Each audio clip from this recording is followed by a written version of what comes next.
இன்றைக்கி காலை உணவு பார்த்திங்கன்னா முதல்ல வந்து ஒரு வாழைப்பழம் வச்சுருக்கோம். இது பூவம்பழம். அடுத்து வந்து மாதுளம்பழம் வச்சுருக்கோம். இது மாதுளம்பழம் பார்த்திங்கன்னா சின்ன சின்னதாக இருக்குன்னு நிறைய பேர் கேட்டிருந்தீங்க. என்னென்னு பார்த்தீங்கன்னா எங்கள் மரத்து பழம் இது.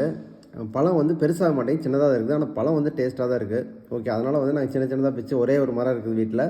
அதை அந்த மரத்தை வந்து மரத்தில் இருக்கிற பழத்தை வந்து கொஞ்சம் பழுக்க நாங்கள் பிச்சு சாப்பிட்றோம். ஸோ அதனால தான் வந்து பருப்பெல்லாம் வந்து சின்ன சின்னதாக இருக்குது. ஓகே, அடுத்து வந்து பார்த்திங்கன்னா இது வந்து கத்திரிக்காய் வந்து பொரியல் பண்ணியிருக்கோம். இது வந்து ஒரு முட்டையை வந்து ஆம்லெட். ஸோ இதுதான் இன்றைக்கி வந்து நம்மளுடைய முக்கியமான உணவு வகைகள். அடுத்தது வந்து பார்த்திங்க அப்படின்னா பழைய சோறு கொஞ்சம் வச்சுருக்கோம். நேற்று வச்ச தூய மல்லி அரிசியில் இருந்தால் பழைய சோறு இது.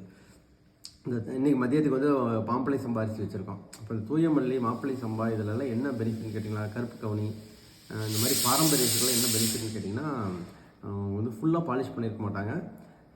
அதில் வந்து உங்களுக்கு ப்ரோட்டீன் வந்து அதிகமாக கிடைக்கும். மற்ற அரிசியை விட அதில் ப்ரோட்டீன் அதிகமாக இருக்கும். ரெண்டாவது பார்த்திங்கன்னா இதெல்லாம் வந்து கொள்ளளவு வந்து கொஞ்சமாக எடுத்துக்கிட்டிங்கனாவே வயிறு வந்து ஃபுல்லிங் ஆகிடும்.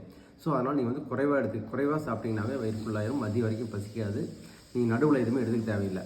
பெரும்பாலும் என்ன பண்ணுவீங்கன்னா, இட்லி தோசை நிறையா சாப்பிட்டு இந்த வெள்ளை சோறு இதெல்லாம் சாப்பிட்டிங்கன்னா ஒரு 2 மணி நேரத்தில் பசிக்க ஆரம்பிச்சிடும். அப்புறம் திருப்பி ஏதாவது ஒரு கார்போஹைட்ரேட் சேர்த்துவீங்க. அதுதான் உங்களுக்கு பிரச்சனையை உண்டு பண்ணுறது. ஸோ இந்த மாதிரி அரிசிகளை நீங்கள் சாப்பிட ஆரம்பிச்சிங்க அப்படின்னா, இந்த மாதிரி காய்கறியோடு சேர்த்து சாப்பிட ஆரம்பிச்சிங்கன்னா உங்களுக்கு வந்து அந்த பிரச்சனை இருக்காது. ஓகே, இதை முடிஞ்ச வரைக்கும் ஃபாலோ பண்ணுங்கள்.